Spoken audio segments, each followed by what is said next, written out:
있는데요. 네, 어떻게 하다 보니 제가 이렇게 말씀을 전하게 됐습니다. 그래서 저는 오늘 하나님의 속성이라는 제목으로 여러분들과 말씀을 같이 상고하려고 합니다. 제가 말씀을 전하기에 앞서서요, 시 한 편을 여러분들에게 낭독해드리고 말씀을 좀 전하도록 하겠습니다. 아픈 것도 감사합니다. 아파서 돈에 대한 욕심이 더 없어져 주변을 더 돌아보게 하시니 감사합니다. 병이 길고 깊으면 살고 싶은 생각보다 죽음이 두렵지 않아 감사합니다.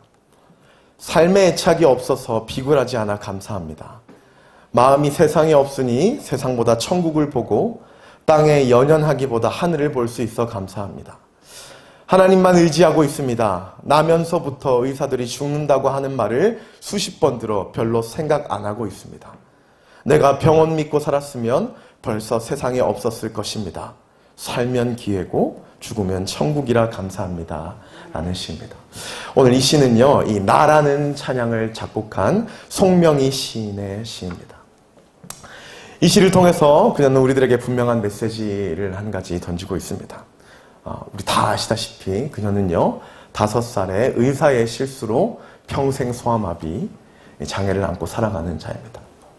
근데 하나님의 그의 삶에 조금 더 감사할 수가 없는 그의 삶에 그는 이렇게 많은 감사와 하나님께 많은 받은 은혜를 우리들에게 고백하고 있어요. 그를 통해서 우리가 깨달아야 될 것은요, 인간적으로 그의 삶을 보기에는 감사할 제목이 없지만 하나님은 분명히 그의 삶에도 상응하는 하나님의 속성으로 축복하신다는 거예요. 우리의 눈으로 그녀를 바라볼 때 조금 더 감사할 제목이 없지만 하나님께서는, 보이지 않는 주님께서는 합당한 하나님의 속성으로 그에게 은혜를 부으신다는 겁니다. 이 나라는 찬양 중에서 이러한 가사를 적었습니다. 공평하신 하나님이 나 남이 없는 것 나 없지만 공평하신 하나님이 나 남이 없는 것 알게 하셨네 라는 가사예요. 우리는 신앙생활 하다 보면요, 나만 겪는 어려움이라고 생각될 때도 있고요, 왜 그에게만 주어진 축복이라고 생각될 때가 있어요.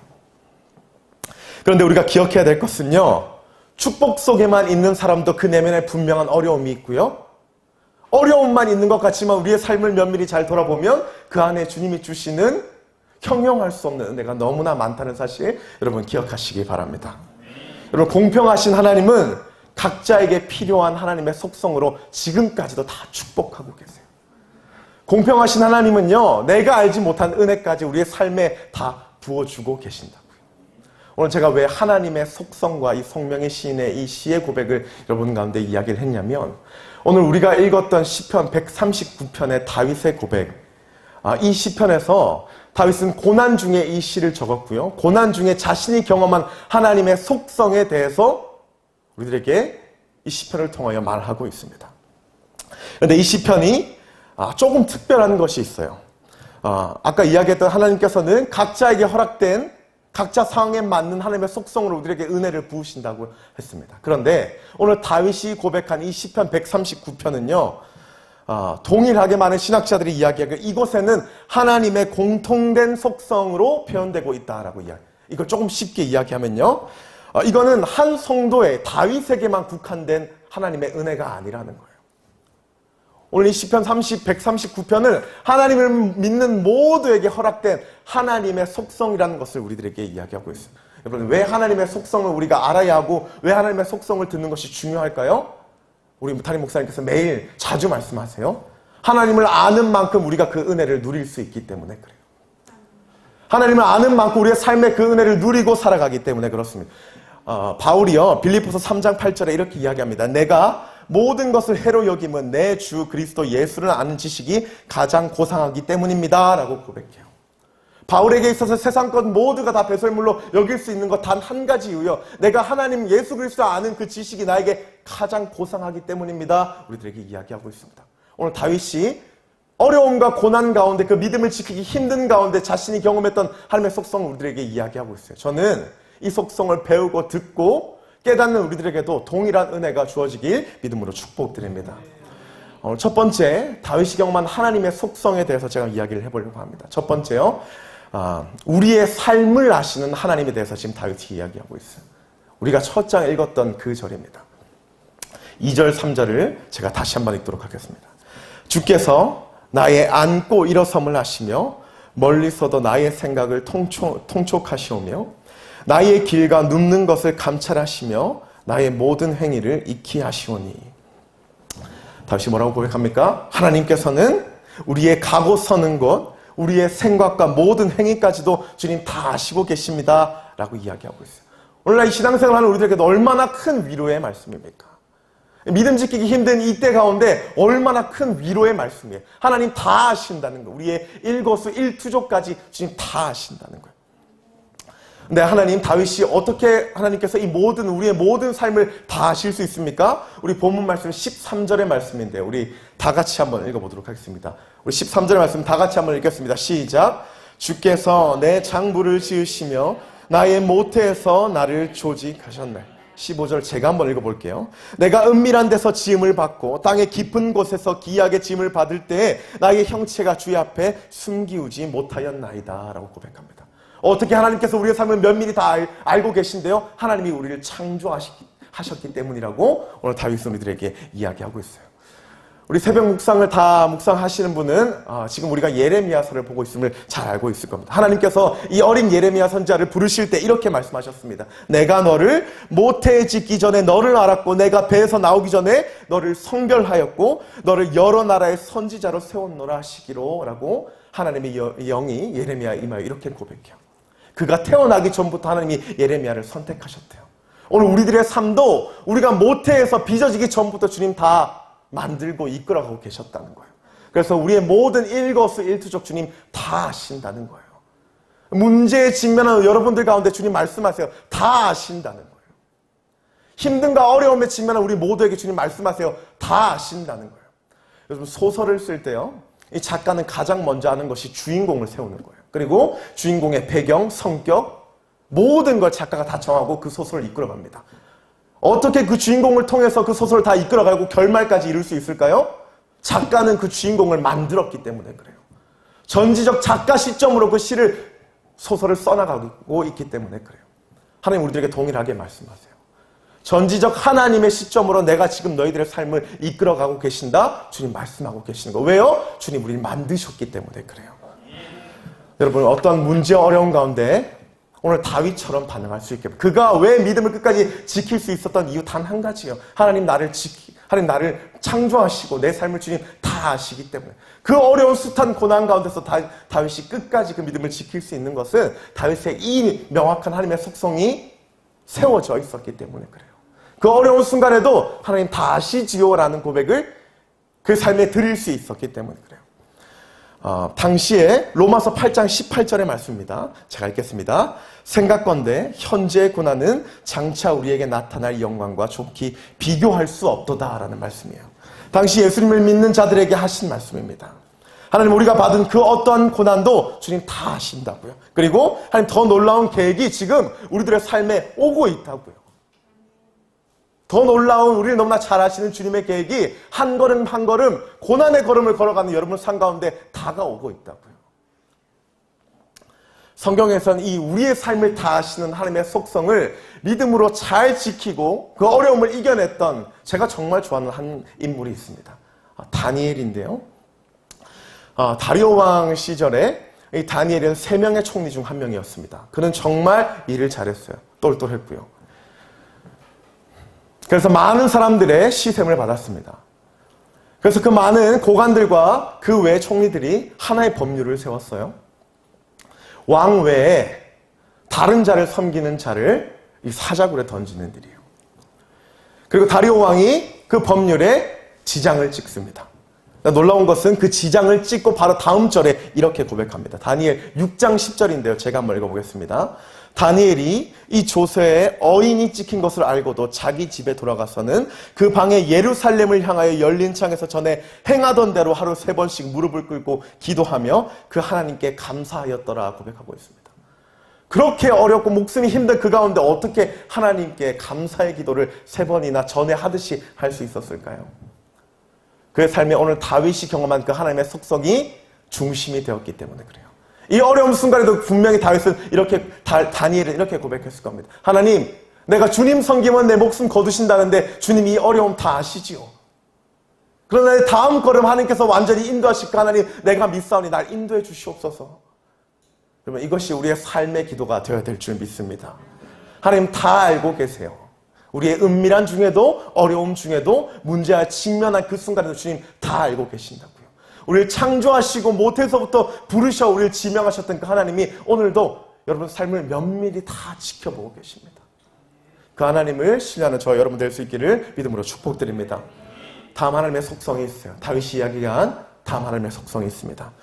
이것은요, 쉽게 이야기하면 어디에나 계시는 하나님이라는 거예요. 이것을 신학적으로는 편지의 하나님이라고 표현해요. 어디에나 계시는 하나님. 우리 본문 말씀으로 돌아와서 8절과 9절의 말씀을 다 같이 한번 읽어보도록 하겠습니다. 8절과 9절의 말씀입니다. 읽겠습니다. 시작. 내가 하늘에 올라갈지라도 거기 계시며 음부에 내 자리를 펼치라도 거기 계시니이다. 내가 새벽 날개를 치며 바다 끝에 가서 거할지라도 곧 거기서도 주의 손이 나를 인도하시며 주의 오른손이 나를. 네, 편지의 하나님을 이야기합니다. 어느 곳에서도 우리와 함께 하시는 하나님, 그 하나님을 지금 다윗이 우리들에게 말씀하고 있어요. 그리고 뭐라고 이야기합니까? 함께 하실 뿐만 아니라 우리를 인도해 주시고 그의 오른손이 우리를 붙들어 주신다라고 고백하고 있습니다. 여러분, 하나님은 어떠한 순간에도 우리와 함께 하심을 믿으시기 바랍니다. 지금 이 예배당에서도요, 예배를 드리는 우리의 중심 가운데서도요, 때로는 이 예배당을 나가는 그 순간에도 주님 함께 하신다고요. 제가 이 말씀을 준비하면서요, 제가 원래는 이 여행 다니는 걸 참 좋아합니다. 하나님 만나기 전에는 많은 시간을 그것에 비중을 두고 우선순위를 두었어요. 그런데 지금 제가 가정이 생기고 또 이렇게 신앙생활 가운데 사역자로서 하나님의 부르심을 받아 저의 또 그러한 취미들을 마땅히 내려놓게 됐어요. 그래서 제가 참 좋아하는 것이 이 여행을 가는 사람들의 유튜브를 살펴보는 것이에요. 참 재밌는 영상이 있었습니다. 아시아에서 가장 깨끗한 나라라는 타이틀로 유튜브 영상이 하나 올라왔어요. 그래서 제가 그 영상을 보기 시작했습니다. 근데 너무 재밌는 건 그 유튜버가 들어간 그 나라가 바로 인도의 나라였어요. 제가 24살, 25살에 인도와 네팔을 2달 반 정도 제가 배낭여행 갔던 기억이 있습니다. 근데 제가 그때 느꼈던 것은 시민의식이 조금 부족하다 라는 거였고요. 정말 청결하지 못하고 오물이 많다라는 기억이 있었어요. 그런데 아시아에서 제일 깨끗한 그 나라가 어떻게 인도일까라는 생각으로 제가 그 유튜버의 영상을 면밀히 보기 시작했습니다. 정말 산골 오지오지로 들어가더라고요. 동서에 있는 이 방글라데시의 접경 지역에 다다랐습니다. 거진 이틀을 갔던 것 같아요. 그리고 어떤 외부인도 다 차단. 너무 재밌는 것은요, 그 나라에선 흡연도, 음주도, 쓰레기를 버리는 행위도 절대 허용되지 않았어요. 그러면서 그 유튜버가 그 마을에 대한 설명을 이렇게 합니다.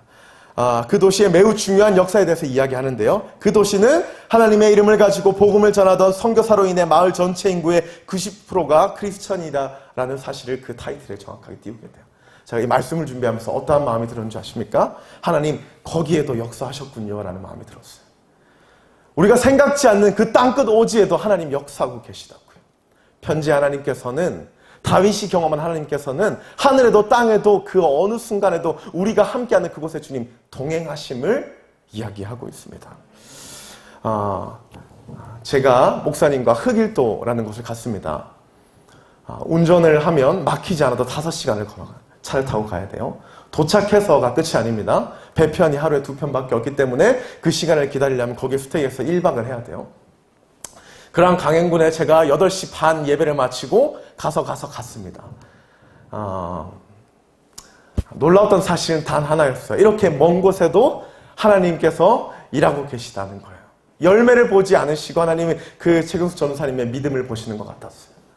편지의 주님께서는 땅끝 그 마을에도, 그 작은 섬에도 주님 동일하게 이곳에 역사하신 그 하나님이 역사하심을 제가 목도하게 되었습니다. 여러분 기억하십시오. 우리의 삶에 어떠한 순간에도 주님 함께 하고 계십니다. 우리 정말 가정의 복음화를 위해서 간절히 눈물로 기도하는 분들 정말 많을 겁니다. 제가 그분들이 사실 저의 중보기도 1순위입니다. 그런데 그 눈물 하나님 다 보고 계십니다. 그 어려움 하나님 다 알고 계세요. 그리고 하나님 듣지 않는 것만 같고 입이 없어 지금 말하지 않고 손이 없어 역사하시지 않는 것 같지만 그 순간 가운데 하나님 우리와 다 함께 하시는 그 사실 여러분 믿으시길 바랍니다. 그것이 편재의 하나님이에요. 다윗이 경험한 하나님이에요. 도망자의 신세에서도요. 사울이 잡고 있는 그 순간 가운데서도 사울의 옷깃을 찢으며 그를 죽이지 않았던 그 순간에서도 다윗이 알았던 하나님은 하나님 여기서도 나와 함께하고 계셨죠? 라는 그 하나님인 거예요. 그 하나님 믿을 수 있길 바랍니다. 어떠한 문제도 그 어려움도 하나님 지금 나와 함께 하시죠? 라는 그 믿음으로 이겨낼 수 있는 저 여러분 될 수 있기를 믿음으로 축복드립니다. 네, 마지막 이 다윗이 이야기하는 그 하나님의 속성입니다. 우리가 너무나 다 알고 있지만 우리가 매일같이 믿고 있는 하나님이지만 고백되는 하나님이지만 삶 가운데 잘 느껴지지 못한 하나님인데요.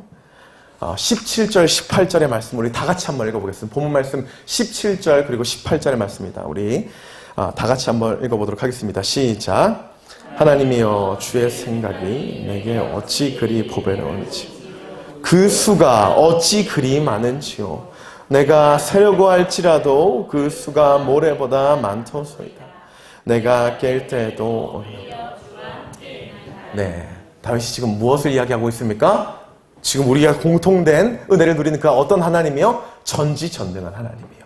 우리의 인간의 생각으로 하나님의 수를 셀 수도 없는 그 전능하신 하나님이 지금 나와 함께 하신다는 그 하나님의 속성이 지금 다윗의 중심에 있는 거예요. 그리고 오늘 시편 말씀을 통하여 우리들에게 이야기하고 있는 겁니다. 그것이 나의 하나님만이 아니라 너희와 함께하는 모두의 하나님인 것을 오늘 다윗이 이야기하고 있는 겁니다. 여러분 이신칭이라는 이야기가 있습니다. 하나님을 믿음으로 말미암아 의롭게 칭해진 자라는 우리 개신교 교리 중 하나예요. 얼마나 놀랍습니까? 하나님의 의로, 하나님을 믿는 자마다 주님께서 의로 여겨주는 그 은혜요. 세상에 어떤 다신들이 그런 은혜를 줍니까? 죄와 사망으로부터 우리를 구원한 분 단 한 분이세요. 바로 전능하신 하나님이라는 사실을 여러분 기억하시기 바랍니다.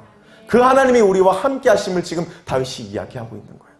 많은 다신들 중에 하나님이 아니라 이 땅 가운데 유일신 되신 그 하나님이 지금 우리와 함께하고 있으니 너희들 왜 그렇게 낙담하고 낙심하고 믿음을 좌절하냐 우리들에게 이야기하고 있는 거예요.